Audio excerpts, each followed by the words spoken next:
Hello, welcome back to Let's Play Pillars of Eternity. And as I remember, okay, there's Bareth right there. Not Bareth. Bareth is over here somewhere. That's Bareth. But as I remember, here's Hylea. We can only get one of these to work for us. Nothing happens when you approach Wodeka's shrine. Hmm. I mean, we can answer all of these, but given the whole plight of the children in all this, I'm going to go pray to Hylea first. You stand once more before the shrine of Hylea. The stars of her constellation seem to glitter all the brighter. You kneel. While you pray, you feel the space around your body shift and melt, and you find yourself in a vision of the mountaintop temple. Yet you see neither worshippers nor a dragon, but a tree. Its limbs wrap around the perimeter of the temple, tapering into twigs and branches of all sizes and angles.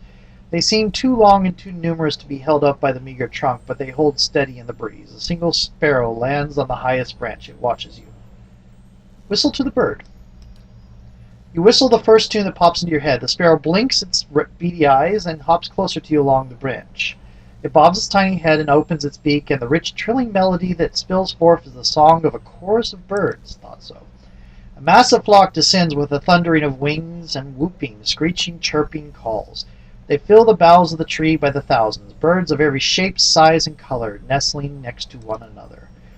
A breeze ripples through the air. The limbs sway, creaking with strange, gentle rhythm. A few hundred of the birds split from their branches, forming a brilliantly variegated flock in front of the tree. As they meet and swoop in unison, you catch a glimpse of someone looking back at you, cloaked by the flurry of feathers. Watcher, I believe we stand in the legendary court of birds. I feel a presence, warmth, and hope. She closes her eyes and raises her face to the sky. You journeyed to my temple and found the dragon. Yet instead of driving it off, you allowed it to stay. The songs of my faithful will never again fill the nest. And the beast and her young will slaughter many to feed their hunger. I don't have enough lore. Dragons, like your birds, are creatures of the sky. Every life bears a cause. Yes, and each should create wonders of commensurate value. What does a dragon create?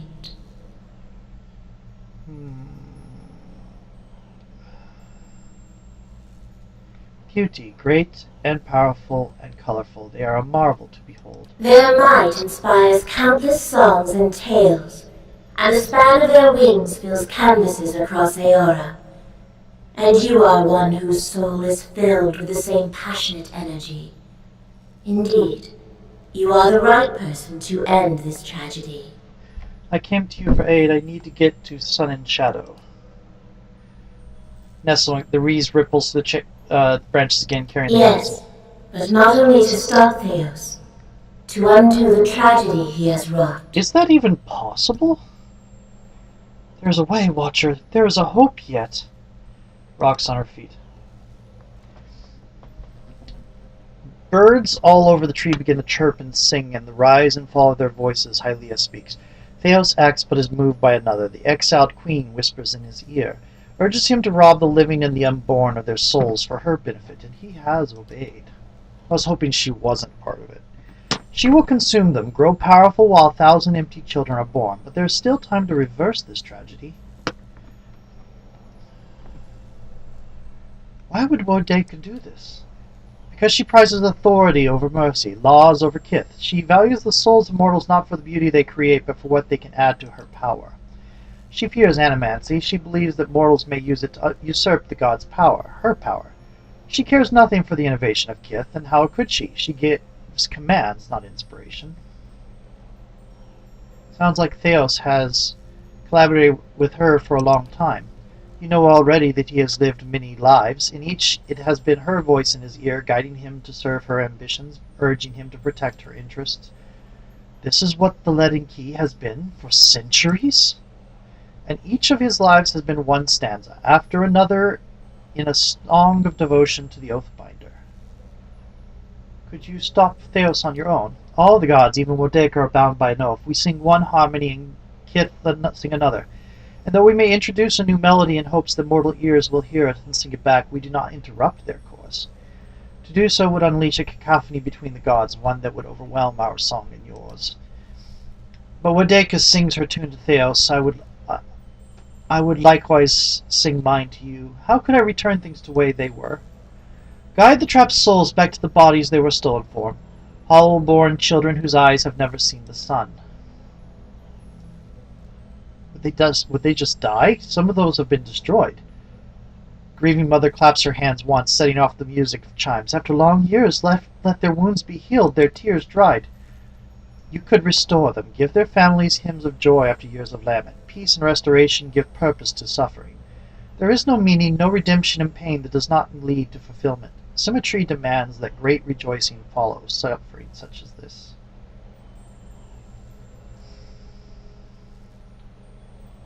Thank you, Hylea. I will continue to Sun and Shadow. When you reach the burial isle, you will find souls there that I have granted reprieve for their sins. I give these to you, for only they can bear you to safety on your journey down. And when you face Theos and the rotting fruits of his endeavors, remember the conversation we have had.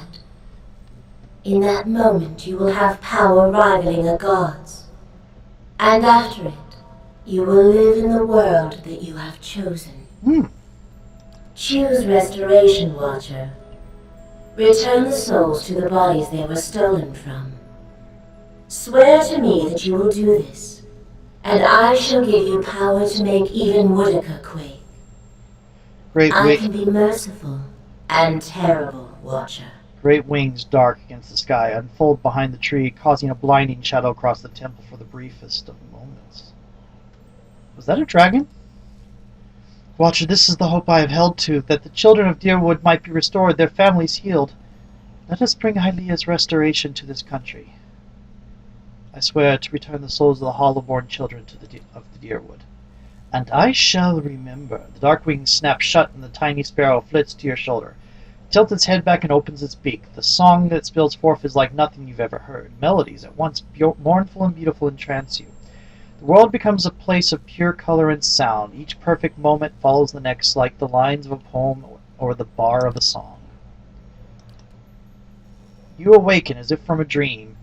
Standing in Tir Evron, Hylea's song and the power of her blessing follows you still. Okay, we have been granted her blessing. So... +1 lore and +1 perception. 13 perception now. And lore is now 10! I was one short of being able to give that answer.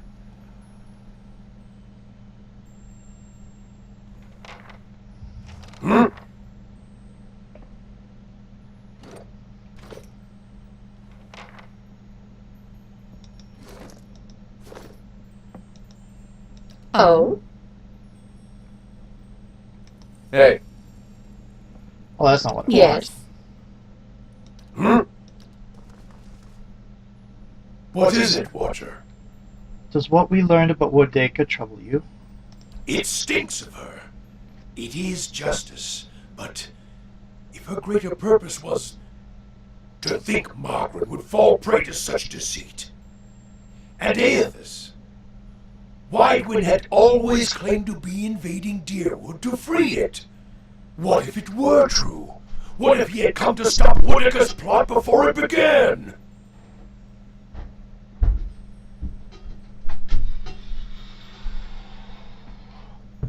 Surely Exiezl earned his death at Godhammer Citadel, but not for those reasons. Not to keep him silent. If such a thing has brought about this chaos... Durance tilts his head as if listening to an inner voice, then he frowns, the frown deepening as he Must speaks. we always be tools of gods? If Wodeka and Margaret, if they are the cause of this, the Hollowborn, if the purges were never necessary, if Exiezl was fighting back... Then your Godhammer didn't save Deerwood, it doomed it. So many lies. And Wodeka, perhaps she is the next god to fall beneath the Godhammer. Would it have been better had you been spared this knowledge? No, I am glad to have walked this far with you, seen this truth. Perhaps it was what I was meant to see, with a watcher's eyes. All these dances of words and intrigues, machines of men, twisted, ripping the souls of children, and by the gods, the goddess of justice. If I could end her like Exiezl, Margaret burned her once. One can do so again. Woodica, she must answer to her own justice. Justice or revenge? Anyone with a shred of spirit seeks both justice and punishment. It burns in the heart of anyone who lives. All seek it. If the world does not balance, we all drown in the oceans. And the gods would not care. Margaret, she must be redeemed, and punishing Woodica, that will serve. Durance frowns, his hands clenching. Magrin was allied with Woodica. She tried to kill all the makers of the god. Is this some final joke at my expense? To test my faith further? And why would you think that, Watcher? The others who made the god hammer, they all died, didn't they? That's why I saw their symbols fade from your If staff. all you have are questions, then I have enough of those. She is a bitch of a goddess, to be sure, but even a whore only goes so far in crossing those she serves. You said you left Ashfall without telling anyone of your departure? You answer a question with a question. Then why did I feel her disappointment at Halgott? Why were we shamed? Because I think she tried to kill you there. Kill me? She is a goddess. I still drink from her burning breasts, Watcher. If she wished me dead, she could trace me to my source and kill me. In the dream of the god hammer, your spirit looked blurred, indistinct in the light, as if it had been sheared from you. Stares at you, expression frozen, but he's silent, listening. If you had been damaged as I saw in the god hammer vision, then she may be unable to see you as you once were. Turns from you for a moment, his face twists in thought, conflicting emotions running across his features. Finally, he turns to you, his face There's steady. no proof, Watcher. I was a fool to think you could help me see any farther than I could. If you don't trust me, then trust your staff. Admit that the other god hammer builders are dead. Turns to the staff, and for a moment you see his eyes burning, taking in the edges of the wood, the symbols inlaid there, the 11 faded They symbols. died in the blast, yes. The other 11. I was the only one to walk away.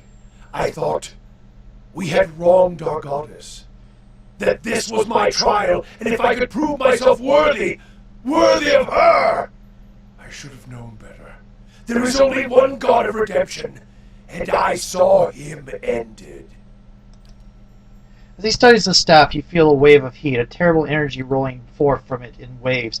So much so it feels as if the god hammer itself is alive in his hands, and past it you hear a cry like a child being born, and your eyes feel the flash of white, then 100 imagined shades of purple and white, streaming and circling into the howling of a storm, and beneath it the grinding of ancient machines of stone, rock, and metal.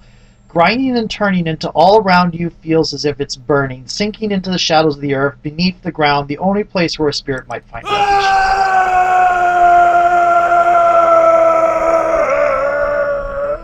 When your vision clears, you see Durance, his hands clutching the staff, and his eyes are bright, burning red. Atop the staff, the flame burns cleanly, brightly. As his gaze burns, he rips his gaze away and howls. A bellowing, horrid howl, like a wounded animal, and sweat pours down his brow. We can see that justice is served, to her and Woodica To both. think I served her, I followed her. Now I shall serve no one. Woodica's lies must be answered. And now it seems I must take fire and war from a goddess's false claim as well. I still take from her strength as I did, for as long as it lasts. For I shall not cast her aside yet, until I have drained her dry and had my fill, just as she intended for me. For I have learned one of the lessons of the faithful. The faithful may wound a goddess greater than any enemy. A purification is coming, and this fire shall consume them both. Let's continue on. Trials of Durance. Did we have somebody level? No, we did not. Can I talk to you? Your mind comes bearing questions, Watcher. I had questions for you. You addressed me as Watcher when we met. Do you know what a Watcher is? Slow, chill, and for a moment it seems as if she's going to fade from your vision, as if she can't bear to be seen. Title came unbidden. I do not know why I spoke of it. Yet it seemed the right mantle, a familiar one. I may not have been triggering her quest. Yet I do not know where it came from. If I have given offense, oddly enough, it feels like she's not speaking to you. It feels like she's speaking to an audience. The air takes on a curious edge. Curious. A chill which persists for a short moment and then fades into a dull fear. If I have given offense, forgive me, forgive me. You would know more than I. Why are you afraid? I do not know. It is an old feeling. I do not know where it stems from. It was a word that arose when you saw me. It is said watchers see much that others do not, and I have been hidden from the eyes of others for some time. Let me ask you about something else. How is it no one can see you? Their eyes see me, but their minds will not remember past the call. Call? My face is like the call of a newborn, hiding the face beneath. And for my body, I am able to wrap myself as a mother cradling her child. I am here, as you see me, but to them, their eyes see only the cloak that I wear, a peasant mother, dirty, shabby, not worth knowing. As a watcher, you see more than others. To the eyes of most, I am as unseen as the spirits you share memories with. How are you able to affect minds? I divert the flow of their senses down a different path, to a place easily forgotten. It is not unwelcome when one does not desire the presence of others. The surface of their minds register a figure, but the memory slips away. They see a woman, but there is no desire for conversation, no desire for any questions, and I have none to ask. Let me ask you something else. Let your mind speak for you. I shall listen past the words. I think we're speaking in telepathy right now, otherwise the rest of the party would say, hey, who are you talking to? Have you gone crazy? Because they don't notice grieving mother. When we first met, how was I able to enter your dream? I do not know. What do you speak of? If you were in my thoughts, I could not feel your presence, nor do I know what you saw there. As she speaks, you suddenly feel an odd sensation in your mind. This is because I'm a fighter, like the blood of the hunt welling up in you. You suddenly realize that whether she permits it or not, you could enter her dream and observe it without her even knowing.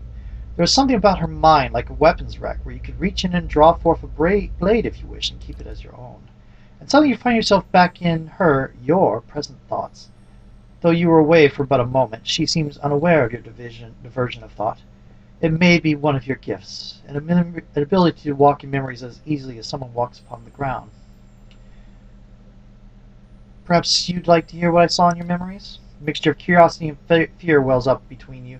She raises her left hand, the chiming of her wrist quelling the rise within her. She is frightened, but curiosity And what did you see in my memories? I would hear you speak of them. The dream, the memory I saw upon meeting you, it was you, helping give birth to a child. There is silence, and as your breath falls still, you hear the faint cry of a child in the distance, a newborn child, almost exactly like you heard in the dream. As you listen, the grieving mother raises both her hands as if weaving, her wrist chiming as she does so, in a semblance of the gentle turning she provided while the newborn was crowning. To your surprise, you recognize the motions and the words from the memory, and even as they are new to you. As she waves her hand through the air in front of her, the child cries grow still, yet the sound of the chimes weaves almost hypnotically into your thoughts. The sky seems clear, and you feel as if you are towering over your surroundings, as if kneeling atop a great pillar, just as she did in the memory. To your surprise, the grieving mother falls as if strings were cut, and her knees crack hard against the ground. Her hands never cease moving in the air, the chimes echoing her movements. In a ragged voice, you almost hear her speak. You hear her speak. The voice is that of a much older woman than the one before you, harsh, almost Tell desperate. me what you saw. Show me what you saw. Where were you? I'm not a cipher.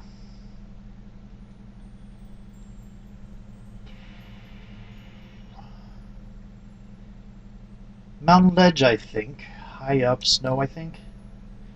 Close the film building on you. Slowly take a breath. You feel time come quiet around you. I do not feel the memory. I do not know if it is mine, but her hair falls. Thank you for trying. I want to talk about the birth memory again, if you help you recall it. There is silence as your breath falls still. You hear the faint cry of a child in the distance. Exactly like you heard in the... Oh, we've done this before. This is the same stuff. Tell me what you saw. Show me what you saw. Where were you? Strong wind. We were in the middle of a clear forest with strong wind tearing through it. Her closed. I do not feel the memory. I do not know it, but thank you for trying. I want to talk about it again. Tell me what you saw. Show. She whispers to you hoarsely, and even fainter with the distance between you. She kneels before you on the ground. The stone of the plateau. Its color. Tell me its color. Plateau of desert rock. She leans back as if looking back into the sky, but her eyes are closed, the film building on them. With a slow intake of breath, you feel time become quiet around you. That was wrong. Okay. Tell me what you saw. Show me what... The stone of the plateau. Its color. Plateau of Tell granite? me its color. Leans back as if looking back at the sky, but her eyes... Oh, it's wrong. Thank you for trying. Tell me what you saw. Yes. Show me. The stone of the plateau. Here we go. Its It's been a while since I did... Tell me its color. It's been a while since I had that encounter, so I've been having troubles remembering. As you watch her hands rise before her, she claps them, cups them, as if feeling them for the first time, and she stares down to the cradle of her hands. The chimes sound once, twice as they swing with the And movement. what did these hands hold?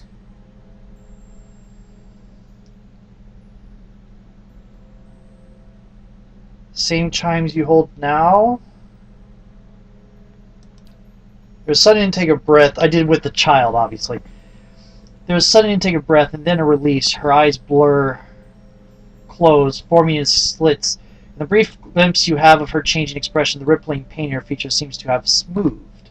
She swallows once, twice, and then you feel her once again in your thoughts, the rasping husk of her voice swallowed down within you. It was the birthing bell you saw. There is surprise, It's been so long. Have I forgotten so much? followed by a rising horror swirling beneath the words. With the words becomes a river of impulses, thoughts, as if loose from a breaking dam. As your mind wraps the impulses into words, you realize it is her muscles and her hardened thoughts relaxing and breathing again. There is such an intensity you almost want to step back from the flow, but you find the wave of impulses cause questions to float to the surface. Among them is a name. Watcher. What is the birthing bell? It is a plateau formed of the spirit stone Audra. At its top is set a great bell, cradled in the reaching arm of the plateau. It stirs in the wind, and it sounds for leagues when struck by kith hands. In distant times, the great bell served as a Glenfathan watchtower, perhaps. Why they abandoned it, I do not know. Other men came in time, settlers, and claimed the tower as their own. I, in turn, claimed it from them. The pillar became a cradle where I could draw new souls into the world. In your memory, were you helping a woman give birth? Yes. Yet, I believe you only saw a small part of the birthing ritual. It is not all in a moment, nor in a day. It is a journey of many years between the child, the mother, and I. Interesting. There was much I could do to aid the mother. Some sought the physical comforts of the ritual to steady their thoughts, even Adra from the bell. Others would seek advice, words of counsel for the days ahead. I was able to provide draughts, tinctures, and a reading of the child's spirit, all to strengthen the mother. Can you tell me about the birth The ritual was one of many steps. It took many tens of years to carve them, but always the child's thoughts were there to guide me, from the moment it began to awaken, to the 3 seasons within the mother, to the birthing day, and the years to follow. The child's thoughts, that is where it began. The expectant mother, I could often sense her thoughts, and those of her child, before she could. I would soothe her, free her from the panic of questions. I would sound the memory of the birthing bell atop the plateau in her mind, letting the memory of the vibrations fill my thoughts and hers. Often, the child's soul could hear it too. so the sound of the bell echoed in the mother's thoughts. You sense the mother's thoughts? Sharing memories and thoughts can bond lives together, as can hardships, most of all the sharing of what is familiar. The bell itself provided shelter for such thoughts, opportunities to see deep into the crevice, hollows in the rock where one could find shelter, clefts where you could feel the Adra all around you. She speaks, you feel your legs bent, crossed, and the warmth of walls around you, and blankets woven thick beneath you. And such shared images can bond souls even tighter, and allow them to draw strength from each other. You mentioned that this ritual lasts years. What happened after the birth? Once the pain is channeled away and the mother and child breathe again, I sound the birthing bells on my wrist and allow the mother to hear the child's thoughts, the ringing echoing in each other's thoughts. The bells open the way between them. Let her feelings pass into the newborn. Let her feel the child in return. And when the feelings meet, that is when I weave another memory and leave it tied in their minds. Did these bells play an important role in the birthing process? Yes, and for years after, I gave a set to the child after delivery. It is a reminder of the memory of the mother and the child shared. You feel an odd sensation of warmth. You can feel a smile being shared, then it flickers and it is gone. As the bells coax the child forth, so they accompany the child onwards, fastened about the wrist to care for him in body and mind. There is no magic in it except the magic of practicality. If a child sought to leave their cradles or escape their cribs, the mother could know through the warning of the chimes alone. At times, if the bond was strong, so would I. The sensation of a smile comes again, slower and more knowing between you. If not watched children, much trouble may be had from tiny hands. The chimes are kept until the child needs them no longer. When I no longer can hear them sounding in my mind, I know their spirit has changed and the bonds that we shared are long gone. The shedding may last many years, or but a few, but it is necessary. You watch these children for years after their births? Children are fragile things. Even the ties of blood and mind may not be enough. They must be watched, and even then the body may fail the mind, but if watched, even the most sickly child may cling to life if determined enough. And many of their souls were tied to me. If a child's spirit failed, I could sound the chimes in their mind and grant them strength even from afar. It did not always serve, but it gave hope. Sounds like you've seen tragedy too. Enough to never wish to feel it again. In the times before the bell, children who died were cast upon the waters of the lake beyond the bell, sometimes while alive, if their paths and futures were deemed weak. It was a different time. Children were cheated carelessly. Those times are past. Okay, have other questions? And ask what you will, I'll provide what answers I can. Why would you give a telling of the child's spirit? Would come seeking their child's future, or a reading into the child's past, the lives its soul is said to have lived. There is a slow chill, and for a moment it seems as if she's going to fade from your vision, as if she can't bear to be seen, and there is a spike of fear or alarm. Such things are not mine to see. I meant no offense. Oddly enough, it feels like she's not speaking to you. Okay. You're frightened. Something about watchers. So the thought of watchers crosses your mind. You feel sharp pain and stabbing, a sudden burn of lashes across your back and shoulder. Then it is gone, and you feel the grieving mother before you, silent, almost fearful. I was something else, but because the title Watcher was cast on me, the word carried a weight I had neither earned nor deserved. The world seems filled with such titles. They distract, I think, from the actions of the person, from their strengths. Why did you believe you were a watcher? The world has many corners, and in some corners the name Watcher is more known. It is an easier title than others, and at times it is easier to wear. Placing a title upon what is unknown can dispel the fear of it, and I did not find it. I even believed it true, though I knew little of the ways of watchers. It even granted me strength. I was able to see the thoughts of others, shape them, and help guide souls. Watcher seemed enough, and the name seemed to matter little in the light of one's acts. But if they came to you to read their child's souls, what did you tell them? I drew upon the present. I felt the soul of the mother before me, and used that to tell the child's path, to give it a voice. If only the thoughts of the mother and the emotions that lie beneath were mine to impart. I did, and so I used that as the telling of their child's future. And what if the mother's emotions were painful, One hurtful? must guard oneself when drawing upon the thoughts of another. The pain of a mother's rage and disdain. It can be a powerful poison. So you shaped their thoughts, made the readings This true. is my calling, to show them the life I see before them, and even greater, make them believe it. Ah. That is not what a watcher does. We do not shape minds, we see them as they are. Even the most strongly worded tells may not be enough to save a child and allow it to be born. If I have the strength to strip away the stem of a mother's spite to expose kindness, weave nurturing from disdain and neglect, then that is my calling. And in the Dresden Files world, you would be in a warehouse somewhere getting your head chopped off by a man in a gray cloak. And with the weight of Watcher behind my thoughts, these tells gain strength. Strength I never possessed on my own. They believed. And what they believed became the truth. With each child that was set upon that path, the title of Watcher became stronger.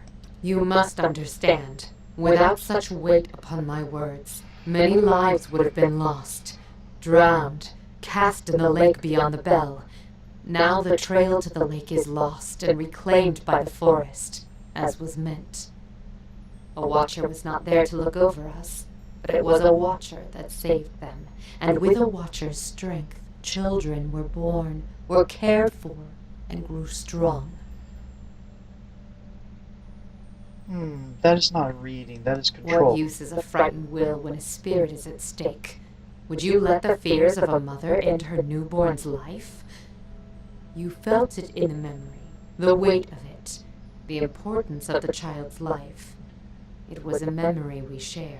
That memory, it's not the truth, is it? And suddenly there's a rasping cry across your consciousness. She raises her hands, and you see the chimes draped from them, yet they make no sound as she A moves. greater good was done, and children were saved. It is a choice you may be forced to make one day, and when faced with it, you will make the same one. Yes, I'm certain I will. That is good, Watcher. Let's continue our journey for now. Okay, we got an addendum at it. By the way, my timer would have gone off during that. But I set it off. So I'm going to go to a new video now, and we'll talk to the other gods. See you in a moment.